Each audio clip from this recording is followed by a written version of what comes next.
two huge fires relating to EVs yesterday. This is Thursday, this all kicked off on Wednesday. The first being the Gatwick Airport incident. Now, this is interesting because you're not going to find very much information online about it. In the mainstream media, all you can really see is that, number one, it was in the long stay car park. Number two, it wasn't suspicious. Not so sure I agree with that last statement there. We'll come on to that. Other than that, though, there isn't very much out there at all. Here's where things get interesting, though. And those of you who follow the Geoff Buys Cars YouTube channel may well have already seen it. If you don't follow, by the way, have a look at that channel. Really good content. Well, he received an email from an eyewitness who was actually there on scene as things were unfolding. And he was told by an airport employee, quote, a Tesla had caught fire and they were cleaning up the car park surface. And despite fire services having arrived in minutes, it still managed to engulf 11 cars in that time. So, what have we got? We've got very little in the way of mainstream reporting. We've got a super clean clean-up operation, and we've got an eyewitness who claims it was a Tesla. It all seems a little bit suspicious to me, especially when you consider, well, Gatwick Airport, they're practically at the forefront of EV promotion with their dedicated electric vehicle forecourt, which they're very proud of, by the way.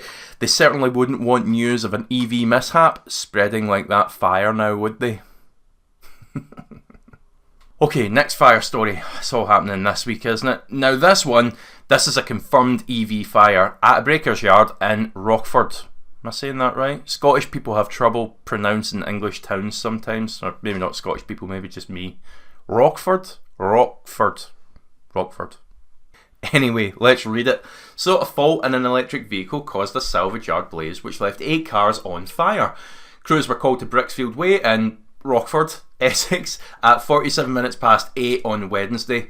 Firefighters found 8 cars fully alight when they arrived at the yard. And again, most likely story, a battery has caught fire, it's gone up here. And remember, when they do, these things do it in style. Thousands of degrees of heat, massive toxic fumes, and the chance of explosion as well. So in many ways, it kind of doesn't even matter if the electric car started the fire, because when it hits the electric car, it's going to go nuclear anyway, isn't it?